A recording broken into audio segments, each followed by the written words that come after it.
Welcome to Democracy in Decline. I am your host, Sam Goldstein.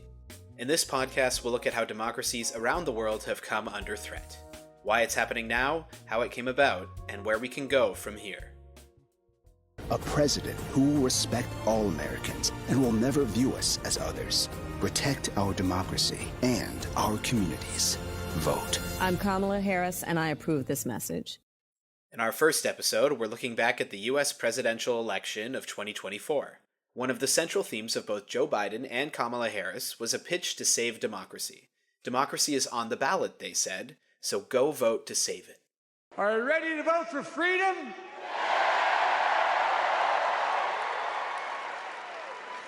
Are you ready to vote for democracy and for America?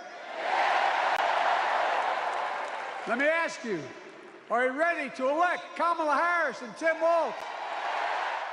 But the campaign to turn out voters for democracy and freedom didn't work.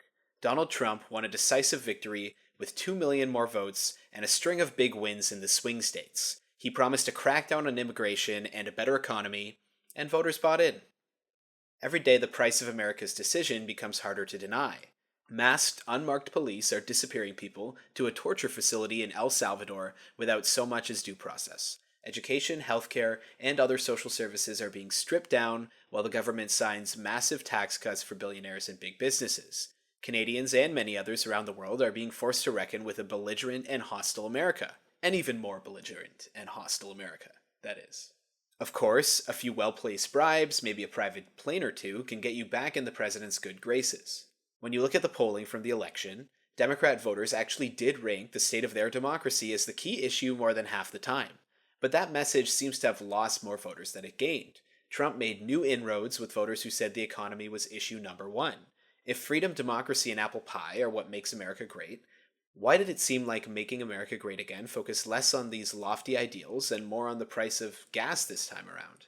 If saving America, if saving democracy was on the ballot, why didn't more Americans vote to save it?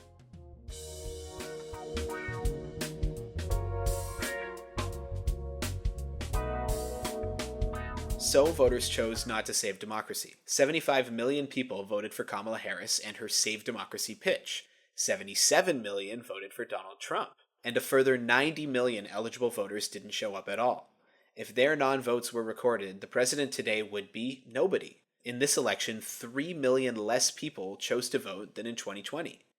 It seems increasingly clear that something was missing from the Harris campaign.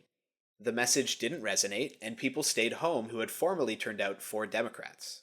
It's only been a few months, and there are already 1,000 different opinions on why this election turned out the way it did. I don't know that we'll ever know with 100% certainty why things turned out this way. But a growing number of studies say there is a reason, and it didn't just appear overnight before the last election. No, this process has gone on for decades, they say. The theory is that people chose not to save democracy for the same reason that in every US election, and many more around the world, the largest share of eligible voters choose to stay home. It's not like 2024 was the first time the non-voters won out. That's actually how most elections end up playing out in the US. There are many reasons why people don't vote. But most of them ultimately boil down to, what's the point?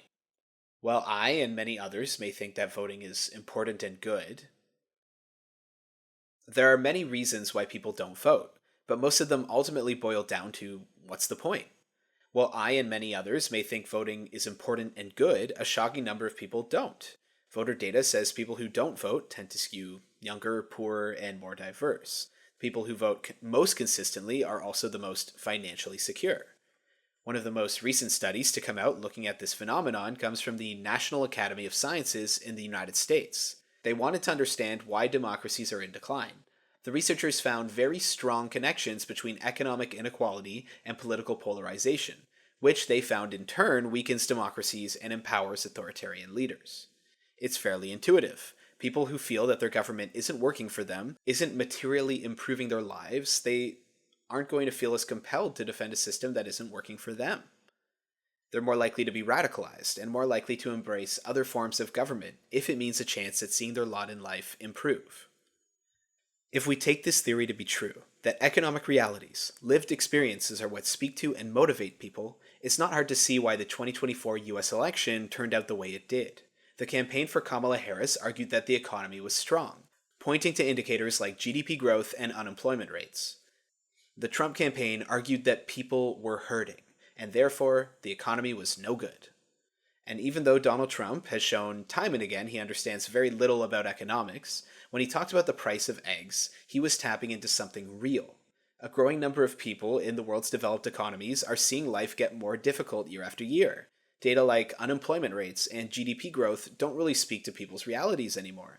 Millions of people are working low-paying jobs with no benefits, and they aren't happy with their work, but the data counts them as employed, and the nuance is lost. Tens of millions of people watch prices rise every year while their wages stay the same. When GDP grows, the economy grows, great, but it doesn't grow equally. So those people who didn't see a pay raise, well, the growing economy is kind of leaving them behind.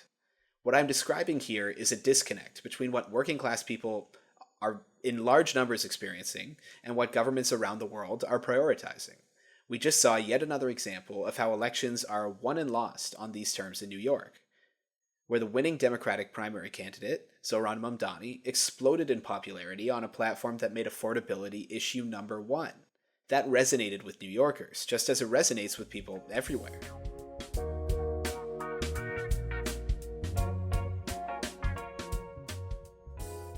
Trust in governments around the world is low right now, particularly in the United States.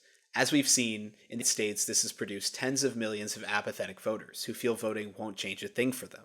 You might argue they're wrong. You might say that Kamala Harris could have improved these people's lives more with an investment in this industry, a tax on that bracket, etc.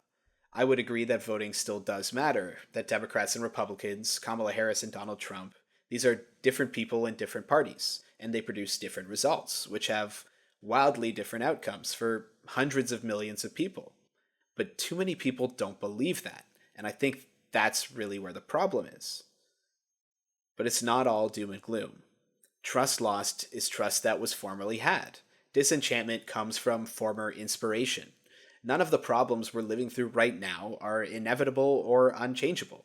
Democratic backsliding can be reversed. People's lives can be improved. So to close off today's first episode, I want to establish a rule for this podcast. As we focus on issues that are at times maddening, tragic, disastrous, devastating, let's all promise each other not to surrender to nihilistic doomerism and despair. History ebbs and flows. Everything changes. And even as around the world, things are seeming to move in a negative direction at a breakneck pace, there are also solutions being created and practiced at this very moment. If we can acknowledge that democracies are struggling because people have lost faith in their democracies to solve their problems, the solution is that democracies need to go back to solving people's problems and improving their lives. I mean, simple, right? But it's more complicated, of course. People have lost trust in their democracies, and that trust needs to be earned once again.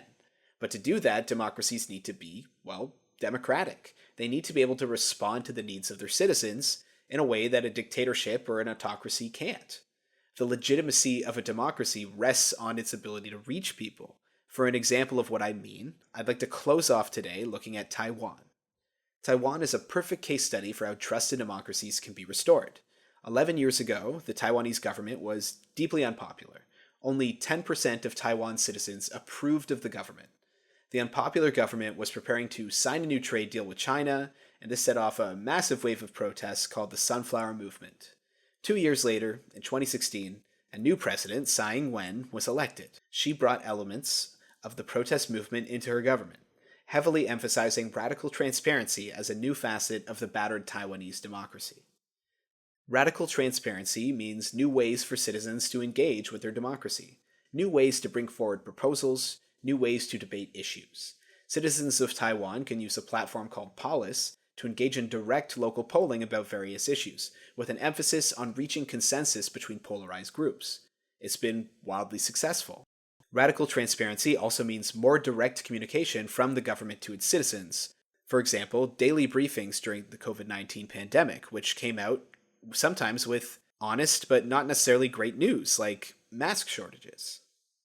Remember, in 2014, only 10% of Taiwan citizens approved of their government. Today, that number is 70%. It is possible to rebuild crumbling democracies. Taiwan is just one example. From Canada to Britain, France, Germany, Hungary, the United States, all of these places, on different places in the democratic spectrum, can develop stronger democracies where the rights of citizens are protected and the demos, or people, can meaningfully engage with the way their society is shaped. In the future, in a democracy that works for its people, maybe the pitch to save democracy succeeds at appealing to voters, and the authoritarian fades into obscurity. Anything's possible, but for the time being, we're going to have to witness the decline of American democracy and try to imagine ways to rebuild that democracy and others around the world.